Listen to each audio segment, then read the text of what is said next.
to another comic book flashback. I'm Marvel the Cross 316, and we are going to be looking at Amazing Spider-Man issue number 11.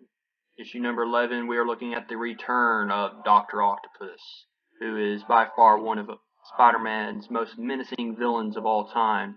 This is his second appearance, and today we're going to look at Betty Brant as well, and her secret, her big secret. Remember last issue, in issue number 10, Betty Brant left New York and her job and everything that she knew, including her love for Peter Parker, and went to Pennsylvania. And now we're going to find out why that's the case. So let's go on through, and of course we can't move forward unless we give credit to where credit is due. We're going to give credit to Stan Lee, who wrote this miraculous story, Steve Ditko, who illustrated the issue so well, and then Sam Rosen, the letterer. So let's move on forward, and we pick up in this issue with Peter Parker reflecting on what happened last issue and why Betty Brant left, and he doesn't know why Betty Brant left. So there's a great cliffhanger from last issue. Now, his thoughts are immediately broken as Doctor Octopus is, he learns that Doctor Octopus is going to be released from prison. So that breaks his thoughts about Betty Brant for a moment, and he has a flashback to the time where he fought Doctor Octopus in issue number 3. You can go back and watch that review. I did that review on issue number 3. You can go back and watch that.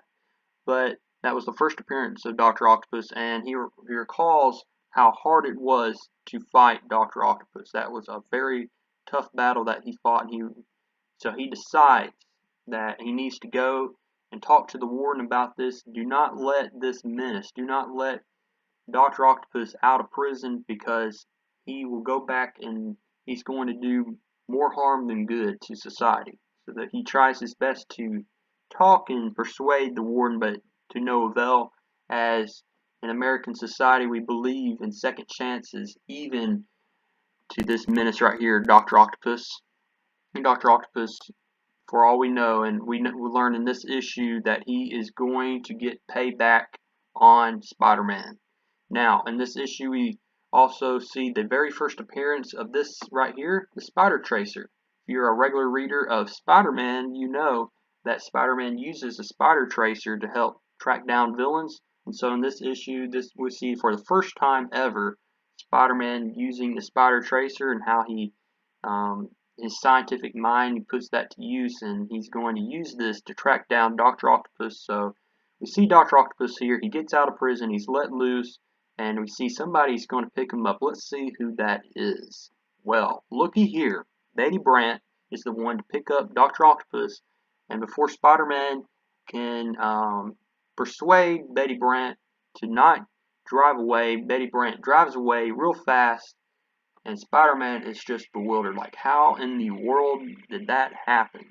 So Spider-Man tosses the Spider Tracer, puts it on the car so that he can track down Betty Brant and Doctor Octopus later. But while they got in the getaway and the car drove away, a map fell out of the car. So Spider-Man looks at the map and he realizes it's a map of Philadelphia, so that is where Spider-Man needs to go. Now, we're also introduced to two new characters to the Spider-Man lineup, and that is Blackie, this guy right here. He is a crime lord. And then Bennett Brant. And as we know, with the last name Brant, he must be related to Betty. And so he is the brother of Betty. He is a lawyer, and he's a lawyer to this crook right here, Blackie. And so Bennett Brant basically is put in a fix here where he has to, he had to contact Betty Brant to drive Doctor Octopus to Philadelphia so that Doctor Octopus can break out Blackie. That's the whole deal with why Betty Brant had to go pick up Doctor Octopus, and why she had to go to Pennsylvania to start with. So Betty Brant and Bennett Brant are put in a little bit of a ruckus here. They're caught in the middle of two crime lords, two menaces to society, and Doctor Octopus, as we see in how Stan Lee uses his character traits on Doctor Octopus, why Doctor Octopus is such a menace to society. Peter Parker persuades Aunt May that he needs to go to Pennsylvania. He says that he's going to go just to go sightseeing, visit the historical sites, and shockingly, Aunt May allows him to go. So she allows Peter Parker to go. She says she would go with him, but she has things to do at the house. So that gives Peter Parker the excuse to finally go out, not worry about Aunt May, and go to Pennsylvania, go and track down Betty Brant and Doctor Octopus. So he changes back to Peter Parker, and lo and behold, he runs back into Betty Brant. And the two, you can see by this time, the two just love each other, they care for each other. And Peter Parker rationalizes and says, after this battle with Doctor Octopus, and once I track him down and defeat him, I'm going to tell Betty Brant that I'm Spider-Man. So that's what Peter Parker is thinking about doing. But the comic book has other things to say about that. We'll learn why. So Doctor Octopus breaks out Blackie out of prison, and Blackie promises that he's going to give Doctor Octopus $100,000 for his reward, and all they have to do is get on a boat to get it. So Spider-Man continues to track down Doctor Octopus, and while he's tracking him down, Betty Brant and Bennett Brant are held hostage on the boat because they're afraid that both of them will go and contact the police about Doctor Octopus and tell them where Blackie is. Because remember, Blackie escaped prison. So let's kind of skip on down. Spider-Man gets back on the boat, but while he lands on the boat, he sprains his ankle. So that's going to affect Spider-Man's performance and how he battles these crooks for the rest of the issue. And Steve Ditko, once again, through every issue I've seen, he's getting better and better at illustrating emotions, like emotions of shock, and then just awesome stuff here. So while Spider-Man is trying to get the gun out of Blackie's hand, the gun is firing off, and it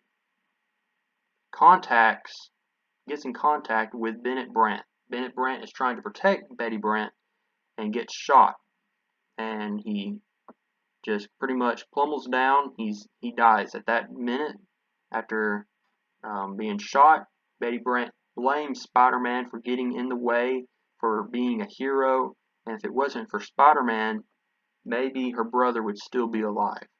So that's always going to be on Spider-Man's conscience now, that Betty's brother died because of him, but it really wasn't his fault. So some great storytelling here. Spider-Man and Doctor Octopus finally battling once again. And Spider-Man, as we know, has a hard time battling Doctor Octopus when he has a sprained ankle. So Doctor Octopus is having his time with Spider-Man. While he's fighting Spider-Man, these two crooks decide that they're going to take the money that they were going to give Doctor Octopus and hold Betty Brant hostage in the process and get out of there. But Doctor Octopus has something else to say about that. He knocks out these two thieves, takes Betty Brant. Betty Brant faints, and here comes the getaway boat. But Spider-Man has something else to say about that. The two fight, and of course Spider-Man is not 100%. He's still weak, and the police catch the boat and like, what's going on? And then the boat crashes. Both Spider-Man and Doctor Octopus land into the ocean. Doctor Octopus escapes, and Betty Brant and the crooks are rounded up. Betty Brant is found not guilty, and Blackie is going back to prison. So the issue here, it ends in a bad, well, not bad, but just a sad ending. It doesn't end happily ever after, nothing like that, but it ends and it shows the effects of what happened between Betty Brant and Peter Parker. Betty Brant still loves Peter Parker. She has no idea that Peter Parker is Spider-Man, but now we know Peter Parker can never tell Betty Brant that he's Spider-Man, because if he does, she will not love him. She won't marry him. It's just, so that's going to affect their relationship, and it's interesting to see what will happen next issue. So be back here next issue as I review issue number 12 of Amazing Spider-Man. I'm glad that you watched. If you watched all the way through, give this video a good old like and subscribe if you have not. Become a part of the Marvel Across 316 nation, or pretty much the family. Be a part of the Marvel Across 316 family. And I'm just going to continue to make videos like this. I might start reviewing other titles like X-Men, Fantastic Four. Tell me down below what other titles you would like to see me review. And other than that, I hope you have a great day.